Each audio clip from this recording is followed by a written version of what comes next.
This is the world now, bringing you the latest stories from around the globe. Hurricane Melissa continued its destructive path across the Caribbean on Wednesday, pounding Cuba and the Bahamas, after making landfall in Jamaica on Tuesday as one of the strongest storms ever recorded in the region. Officials report at least 23 deaths in Haiti, 8 in Jamaica, and 1 in the Dominican Republic, as flooding and landslides devastate communities. Melissa, at one point a Category 5 hurricane with 185-mile-per-hour winds, has now weakened to Category 2 but remains highly dangerous. The U.S. National Hurricane Center warns of storm surges of up to 7 feet and flooding across southeastern Cuba and the Bahamas. More than 77% of Jamaica is still without power, while damaged roads and downed communication lines hamper relief efforts. The U.S., UK, and United Nations have begun sending aid and rescue teams, though officials say the full extent of damage is still unknown.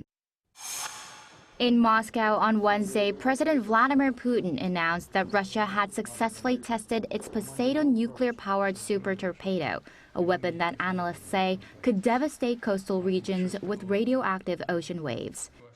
Putin said the test took place on Tuesday, confirming the torpedo was launched from a submarine and that its nuclear propulsion system was activated for the first time. Talking to wounded soldiers at a Moscow hospital, Putin said that, quote, "there is nothing like this," boasting the Poseidon cannot be intercepted and can travel about 10,000 kilometers at speeds near 185 kilometers per hour.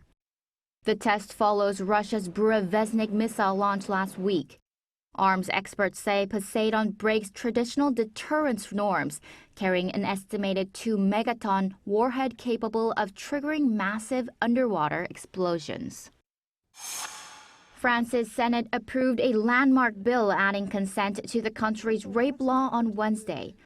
Lawmakers say the move closes long-criticized legal gaps exposed by a high-profile sexual assault case. The new legislation redefines rape and sexual assault as any non-consensual act, requiring that consent be informed, specific, prior, and revocable, and not implied by silence or lack of resistance. The bill still requires President Emmanuel Macron's signature before becoming law.